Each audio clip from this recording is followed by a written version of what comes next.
welcome to Off the Fence Live. It's finally the eve of the Cheltenham Festival, and the Off the Fence team are going to be with you every evening this week, Monday, Tuesday, Wednesday, Thursday, where we'll be looking ahead to the following day's racing, and we'll also be reflecting on the action as well. And when I say the Off the Fence team, I obviously mean myself, Barry Geraghty and Tony Keenan, but finally now, two of us at least can be in the same room together. I am delighted to be joined by Barry Geraghty. How are you, Barry? How's the build up to the week gone? I'm very good, Vanessa. Yeah, really good.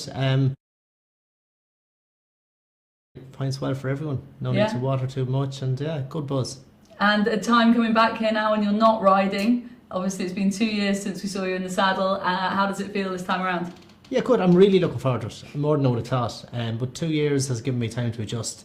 I suppose the Ascot race, Shishkin and an Orgamin, that really got my blood going as a spectator, so I'm really looking forward to the week. In the groove of watching from the sidelines now, but enjoying it. We like that.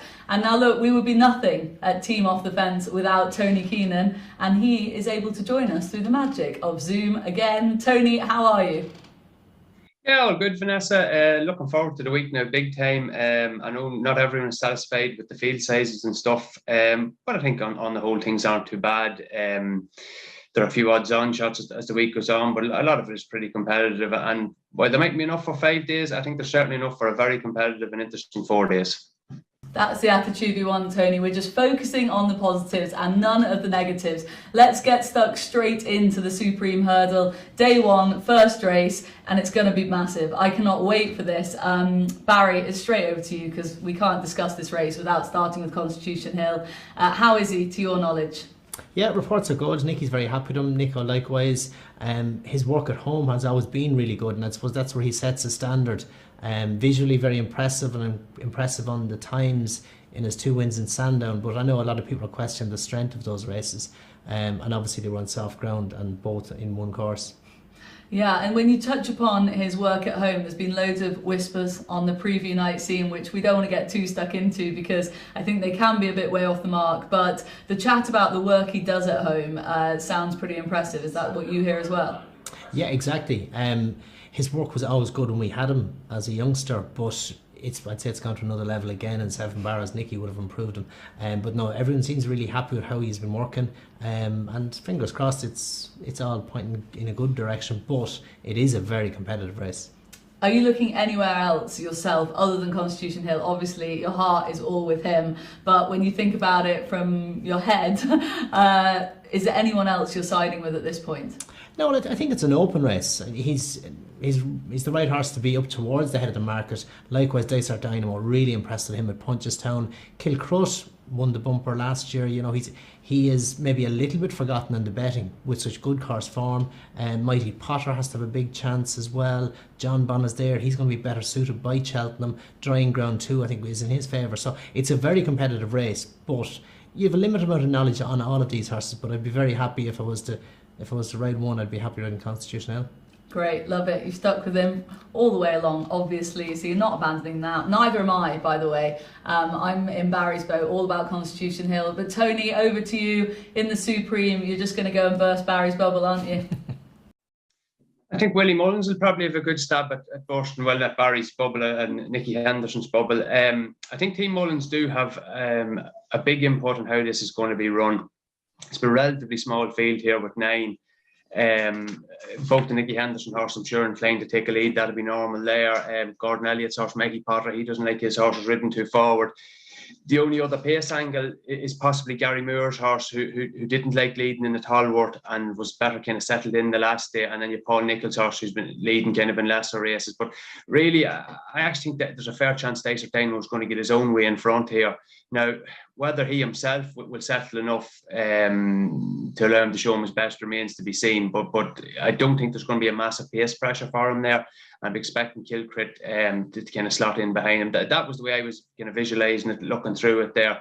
So yeah, I'd still be keen on Dysart Dynamo. I think he's put up the single best piece of hurdling form of these lot all season at Punchestown.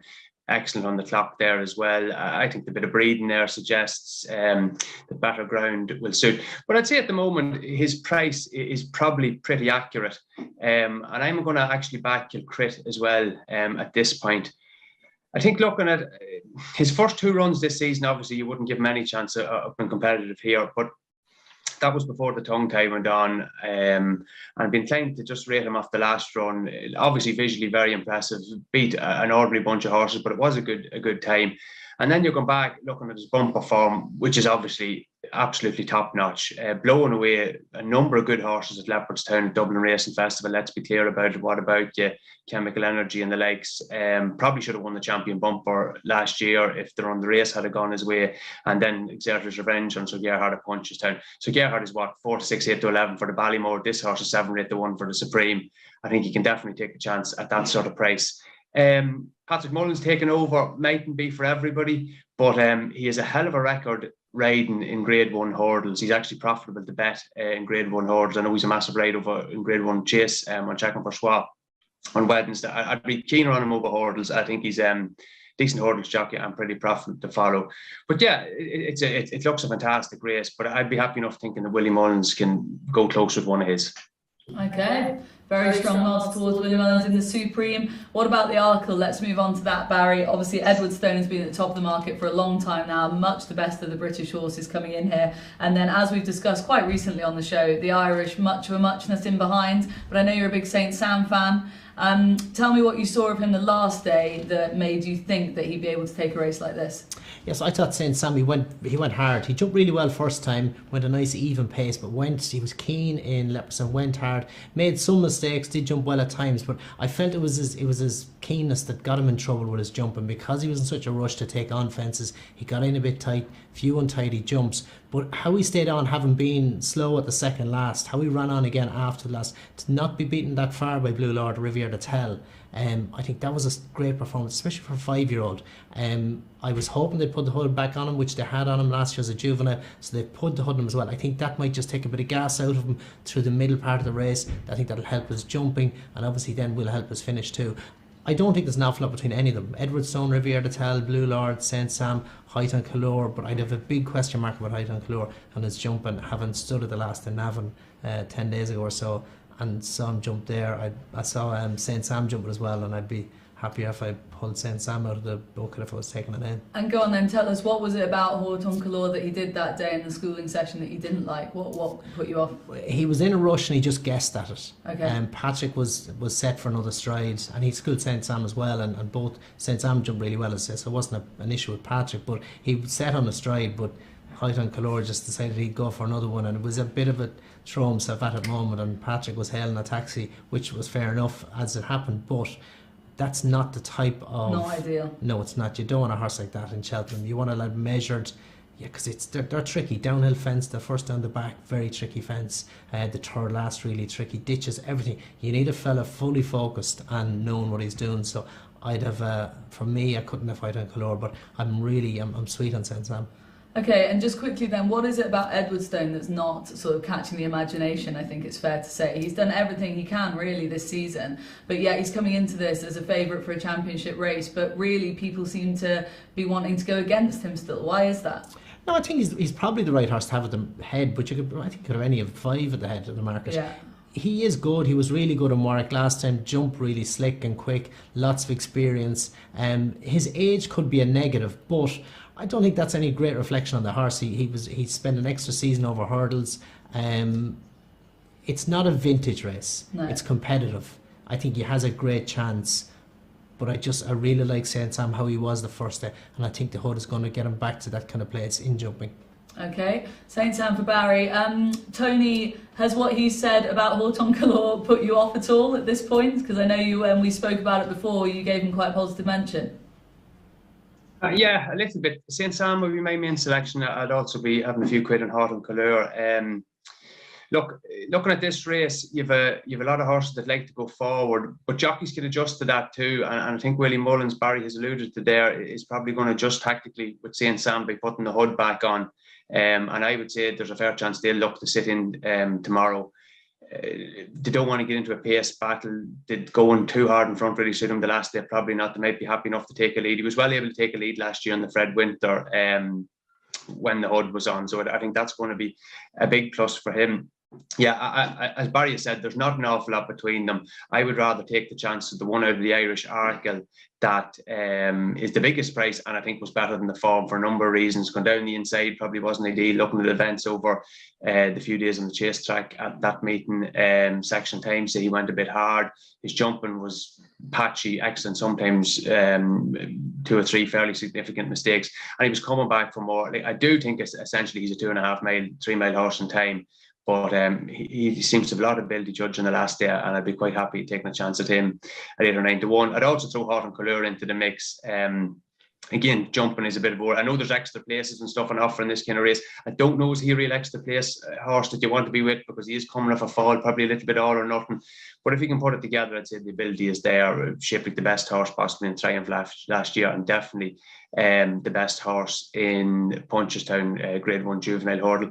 Of the rest, don't have a massive knock on Edward Stone. Maybe his hurdle form at the track wasn't wonderful, but look, he has to have a chance. I have been against Blue Lord based on the last one. And just Riviere to tell, I have a little worry about her attitude. I just found something interesting. Gordon Elliott was even questioning her attitude there. He was saying, he said he loved her at Leopardstown because he had a question about her attitude beforehand. I think she might actually need to lead in a race. I think she's better going by horse. I think the head goes up in the air a little bit. It's very hard to see her leading if Magic Day is in the race, because she really only has one way of going. So yeah, there could be very, very little between them. Mistakes is obviously going to be probably the deciding factor in the race. They've all kind of made bits of mistakes at various times. Blue Lords, St. Sam, Holt and Couleur have anyway. So yeah, I'd just like to take the chance on the one that's a little bit bigger. Okay, let's move on to the first handicap, Barry, the Ultima. Did you ever win the Ultima?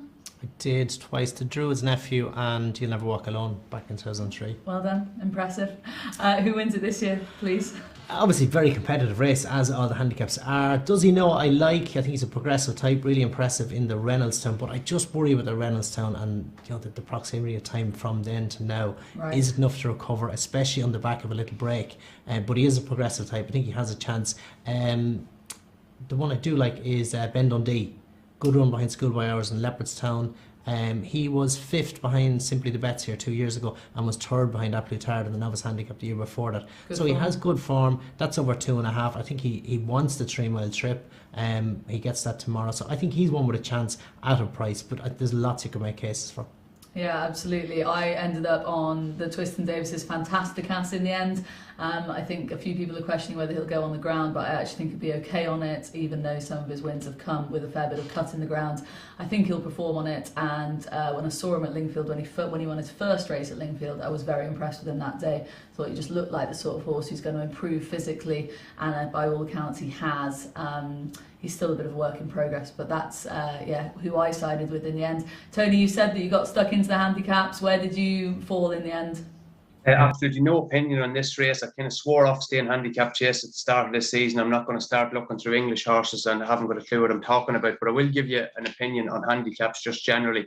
If people don't mind maybe betting a short price and stuff like that, I definitely think backing over Irish winners at this meeting is probably going to prove profitable. Look, we've been up and down talking about the reasons behind this all season. I think now just don't bother talking, just maybe bet the way that Ireland are going to dominate again. Look, I think it's fairly clear cut that they're going to win a lot of grade ones, but the handicapping, which has been a massive discussion point, for the last couple of months, what's going to happen with weights and things like that. Look, I just think more Irish representation in these handicaps is going to negate any sort of handicapping, dropping of weights and stuff like that. You even see this race, like typical, I think the most Irish trained runners to run the Ultima in the last 20 years is 4, and there's loads more than that this year. Grand Annuals, kind of similar stuff like that. I read a good article, I think it was in the Sport and Life, Graham Norton said just the average Irish horse just is a half a year younger than the average UK horse turning up in this. They're just less exposed, harder for the handicapper to get a grasp on. Other things you've got in your favour, Nicky Henderson, is he really in that great a form? Paul Nicholls the same, and we saw at the weekend surprise package winning the Imperial Cup. I would have had him down as a horse that could maybe win a race in Ireland rather than one that was savagely well handicapped. So I think there's prices out there for Ireland of 19, 20 or more winners in round the kind of even money mark. I'd be happy enough taking that. I think that's probably a decent bet. Will they win this race? I'm not sure, but they've a much stronger representation than would typically be the case. Well, you called the Irish domination last year, didn't you, Tony? So we're just on repeat, are we? Yeah, a little bit. I think the handicapping narrative in the run up to it has maybe made people feel a bit. Maybe the UK trainers are going to get a little bit back. But Ireland showed down novice events last year. Look, I think that Ireland will win a lot of races again. Will it be as much as last year? Probably not. But like the line for winners is only like the 18, 19, 20 line, so they don't have to win 23 or 24 races or anything like that to get the 20. Will do. Okay, let's move on to the champion hurdle then. Big race on day one. Obviously, big horse, the biggest horse of the week in terms of the horse that can make the most headlines in Honeysuckle, teaming up with Rachel Blackmore. You know all the information by now, unbeaten, pretty incredible. There are some people who want to take her on, and there are others, I should say, who absolutely do not and just think that it's as simple as she will win. Barry, do you think it is that simple? I don't think it's that simple. Okay, tell us why. She's a very good mare, don't get me wrong, and I think she is really good, but she hasn't had to beat a superstar yet. Appreciated could be that superstar, and she may beat him. He was probably the horse I was most excited about going novice chasing this season. That didn't happen, but the level of form he's shown over hurdles, you can question the strength of the Supreme, but he won it by 24 lengths in a time 2 seconds slower than the champion hurdle, and that ground would have dried from the first race to the champion hurdle. It's 2 hours. It does make a difference. So I think he's a big player. Obviously, he's the alternative to her. So she is the likely winner, but he, to me, is the only one who could beat her, and he has the potential to do that. Of the others, Tia Poo, I just have a little question mark over him. The Red Mills hurdle, it's 24 days from that to the champion hurdle, and especially as a 5-year-old on heavy ground, I just wonder, has he got the time to recover? It's a race over the years that wouldn't have suited many. Max Joy, I won it on in 2006. He was second on the champion hurdle, beating a length by Brave Inca, but reversed that form in Punchestown. Right. 6 weeks later.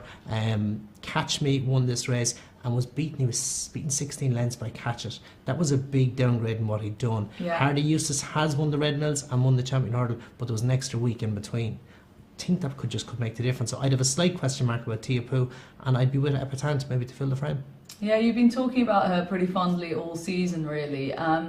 Just explain the case for her, because obviously she's proven not to be up to Honeysuckle's class in the past, but do you think she is a better horse now than she was when they met the last time?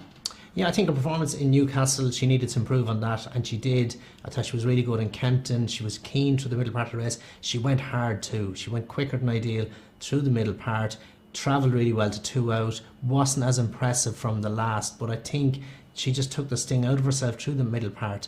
Cheltenham's going to suit her. She's coming here on the same gap as when she won the champion hurdle, Christmas to Cheltenham. That's ideal for her. Drying ground, perfect too. I'm not saying she'll beat Honeysuckle. I'd be surprised if she did, but I do think she's one to be involved. Okay, Tony, how would you be looking to play this race, just from a betting and punting angle, in terms of when you've got such a strong favourite like Honeysuckle? Are you looking to actually take her on directly, or are you looking to play the places? A little bit directly and more so indirectly. I've backed Yupu because I suppose he's the one that hasn't raced against her, and his form doesn't tie in much with her. I think he's got the potential. As I said, the first time he got into a properly run race, the last day in Gore, and he was just so good. I'd be a little bit concerned about the ground drying out for him. I think that's a concern for a few of them, and also the pace of the race. This not so sleepy horse is key to that. And he can be a little bit recalcitrant at the start. So we'll see how that plays out. If he doesn't get to the lead, what's going to be there? Appreciate it. Possibly Tipu himself, possibly Zanahiyr. I think both Zanahiyr and Tipu are better at taking the lead. So that's a fascinating part of it. So I've played the heat because I think he's kind of unexposed. I really liked him the last day, good time, and so on. I think Honeysuckle needs to be better than she was at Leopardstown. Her time there wasn't that wonderful. Obviously, Gerhard was faster. Her finishing effort wasn't wonderful either. But maybe we'll see a different horse tomorrow. But my key way into the race, I suppose, looking at it afresh, is to take on Appreciated in the without market, kind of in the place market. Okay. I think with him, like the drying ground is going to be all against him. Like everyone said last year when the 10 mils came, I don't know, was it Monday evening into Tuesday or Sunday evening into Monday? That was so suitable for him in the Supreme last year. He likes that, especially at 2 miles. And also looking at his 2 wins at Leopardstown as a novice hurdler, he was much better on the really testing ground at Christmas and kind of wasn't that good at the Dublin Racing Festival. So will he kind of be done for it? I do think he's ultimately a horse that's going to want a little bit further. And then there's thing about coming off the absence, which obviously is a question mark. He has blowout potential, regardless of how highly you rate the trainer's ability to prep one off a year's absence. would concur with an awful lot of what Barry said. I've backed Epperton before to be place marked. I've backed Epperton without the favourite. And the other one I'd throw into the mix who also back is one Zana here. Like obviously on literal reading of his form in the Irish champion Horde at Leopardstown, he can't win, and maybe you think he can't even place, but he made a horrendous mistake at the first there. Real race ending mistake. I would be suspect whether he ran to form there, and if he didn't run to form, Honeysuckle can be downgraded. I thought much better rating him now off his Christmas run, and that was the day he was able to take a lead. Sandra, I think it was Felix Desgy went off. And kind of went hard. He made Sharjah pull out all the stops. Like if Sharjah was in here, I'm sure I certainly would fancy him to hit the frame and maybe come second to Honeysuckle. And here we've got a horse here. Like I think he's 7-8 to 1 without the favourite, maybe even bigger. 7 to 4 to be placed. 5 to 2, 3 to be placed. I could definitely see a better performance out of him. I would be slightly concerned about the track for him. I'm not sure he was totally at home in it last year in the Triumph, but I actually think he wasn't right in the spring last year. The tongue tie went on. I think things have gone much smoother this year. I'd be happy enough taking the chance that Market has probably overreacted a little bit to his disappointment at the Dublin Racing Festival and maybe a more truly run race. And also Gordon Elliott put on the cheek piece. He loves a bit of tinkering at Cheltenham. He's done loads of examples of tongue ties on, tongue ties off, HUDs, this, that, and the other wind operations. So yeah, I think that might eke a little bit of improvement out of him there. Like travelling in the middle part of the race can be a thing with him, and the cheek pieces hopefully could sweeten him up a little bit. Okay, so a few different ways to play the champion hurdle then. Let's move on to the mare's hurdle. Tell me something, girl, tops the market at the moment. But on this show, in fact, we're going to just stick with you, Tony, because we're all about Queen's Brook, aren't we? I know she's a fraction of the price that she was when you started talking about her for this race, but I'm not abandoning the ship now. And I've been on so many preview nights and I've just been stealing all of your work, Tony. Honestly, all of it. I've just been robbing it and throwing it out there as my nap at the meeting. So don't abandon me now, please. Oh no, hopefully. Look, like anyone attached to the Elliott yard and anyone you're listening to seems to be super bullish about her, which can't be doing any harm. Like the horses often don't really shorten in the fortnight before the festival. She's basically half the price and even a little bit shorter. She should be very hard to knock out of the frame here. The race is going to set up well for her. There should be a bit of pace to run at. The other one I'm interested in, I backed this horse kind of around Christmas, has disappointed since, but I just wonder things coming back for a little bit with the ground is heaven help us.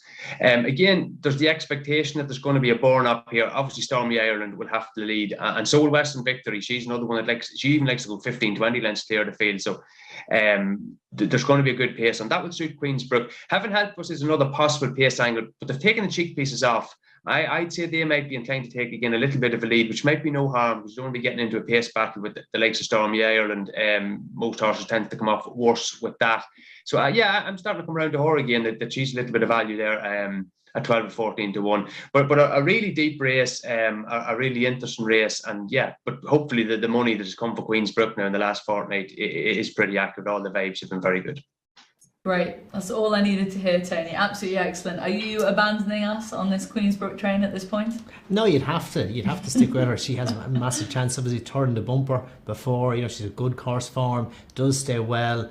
It said that she will improve for her last run. She's the one, Barry. Just say she is the one. I'd say she is the one. Stormy Ireland though, 3 from 5 from going back to Willie's. Won the Rail Keel over 2.5. Obviously, a different course, or different track, but same course if you like. I think she is solid, and Paul Townend has chose her as well, so I think she's definitely one with a chance. She mightn't get her own way up front, but she jumps so quick and slick. I think she'll get a little breather on the others. Okay. Basically, it's just all about Queen's Brook. Don't listen to Barry on that one. Let's move on to the Boodles, Barry. Gaelic Warrior, the big talking horse. I can't go anywhere without anyone talking to me about Gaelic Warrior, basically. I'm not so sure on him. Obviously, we haven't seen him in the UK or Ireland. He's off this very long break, but apparently all the chat is that he's absolutely thrown in off his French mark, essentially. And they obviously gave him an entry, didn't they, back in January to see what mark he'd get, and they've saved him for this. And that no one's going to question Willie Mullins prepping one off a long break, so I'm not going in at that angle. But I just think because of the talk, he is too short a price, in my view. And as a result, I've sided with the tide turns in this. Are you going to put me off him? No, I think you could be right. Obviously, there's no value, I wouldn't think, in backing Gaelic Warrior. No. They say it's £10 well in on what it should be. Anything that's ran close to it in France has gone on and won.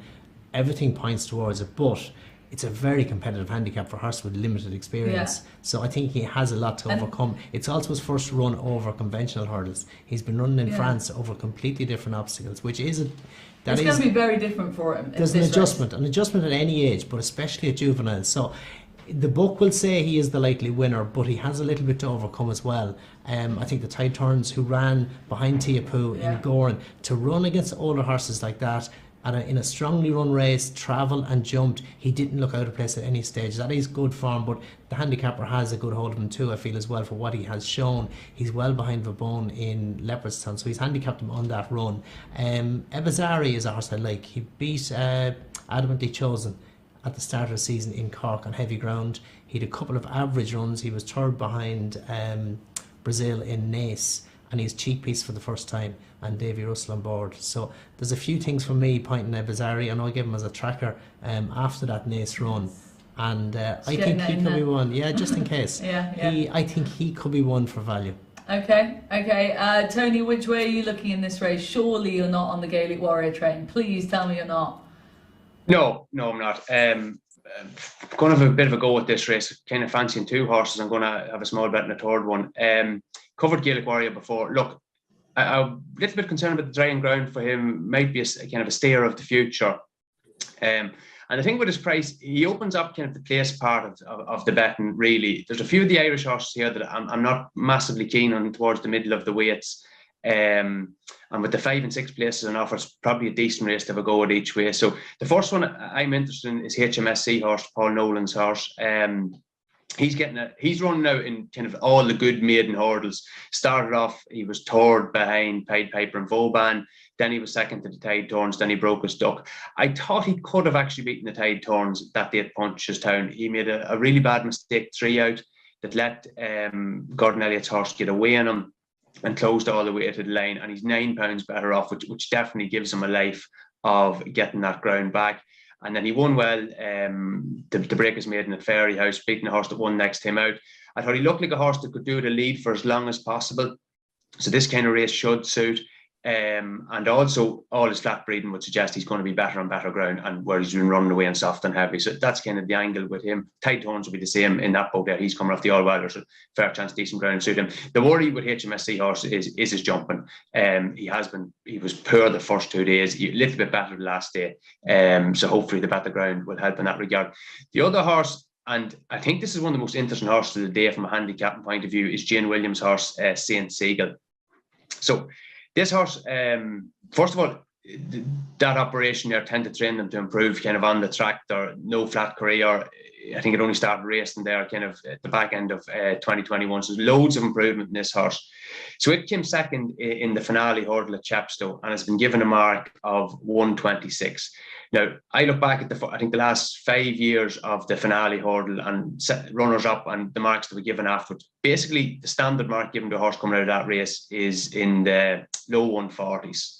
So it's been given a stone lower mark than the typical runner-up in that race. Was it terrible running? I don't think there's any real evidence of that. Porticello has been a very solid horse in all those UK juvenile hurdles all through the winter.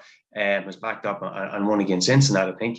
And I thought he shipped really well. He went with Porticello for a long way, just kind of faded a little bit inside the last couple of furlongs. Keen going horse, looks like this kind of big field scenario might suit. He won on his qualifying run. And I just think there's loads of improvement in him. Like the Irish horses are, I think they're 11 of the top 13 in the weights here trained in Ireland, and one of the other ones was trained in Ireland. Bellex one used to be Ray Cody, now Paul Nichols.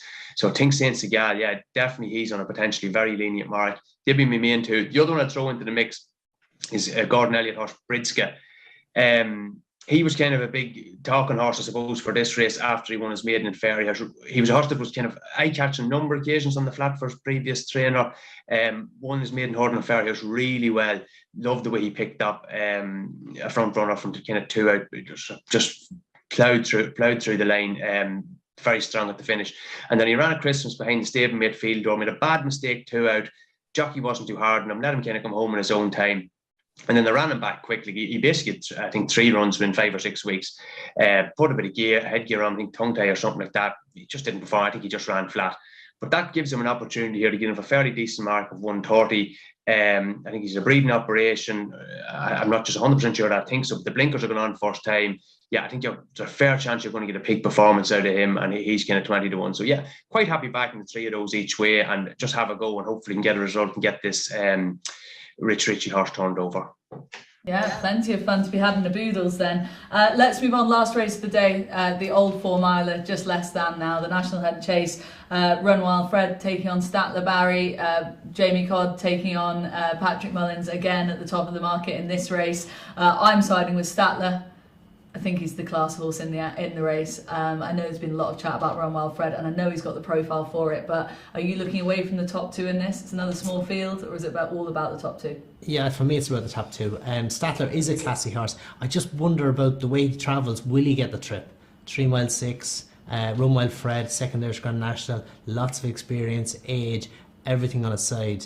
To me, he points in the right direction of a proper stayer, which you need for this race. So I'd be with Run Wild Fred. I do like Statler, and even Willie has mentioned how he sees him coming back and trip next season. That to me, all these things indicate towards pace, and if you have that pace and you travel strongly, you generally just don't find the same way for pressure as a proper old-fashioned stayer, which Run Wild Fred is. As I say, second Irish Grand National, that's the form you want, and he to me is coming in with the right profile. If you're on a horse and you're doubting his staying capabilities in a race like that, how does Patrick go about riding that race? What's the ideal spin round there for him on a horse like that? Well, the whole thing is getting relaxed. You find a quiet rhythm, but that horse's natural style of racing is to try and get involved, jumps really well, travels strongly. So you find yourself maybe 5-6 fences to jump, and it's jumping into a more competitive position than you want to be. You'd rather be a passenger following it all with a view. But instead, that strong traveller keeps getting you involved, and you're trying to take him back, and he's burning energy in that process. He gets you involved in going to 2 out, you give him a squeeze, and there's not as much there in the locker. So, whereas Run Wild Fred will be racing behind the bride a little bit, he'll be chasing away, and he'll have that finishing kick.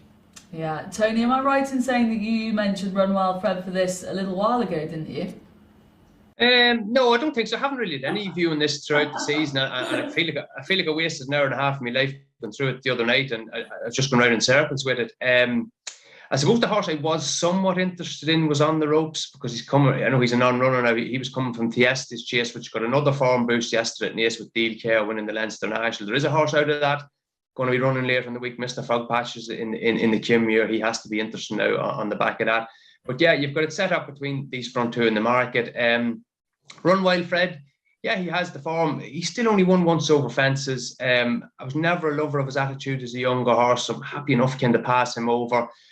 Like Barry, I would have concerns about Statler staying this trip. I do think he does seem to be getting home a little bit better this season. They're riding him with more restraint. He's finishing out his races. Kind of as a novice hurdler, he used to go forward, and I'm not sure that really suited him, at least with a view to staying 3 miles and beyond. But as they've settled him, he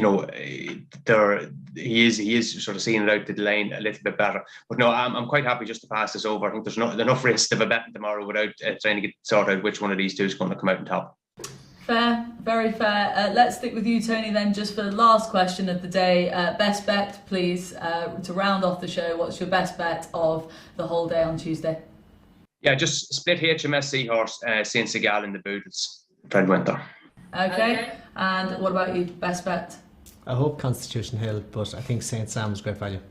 Great. Well, that wraps up day 1. That was our preview of day 1 on Off the Fence Live. Like I said at the top of the show, we will be joining you Tuesday night, Wednesday night, Thursday night, where we'll be looking back and predominantly looking forward at the following day's action. But for now, thank you very much for watching Off the Fence Live.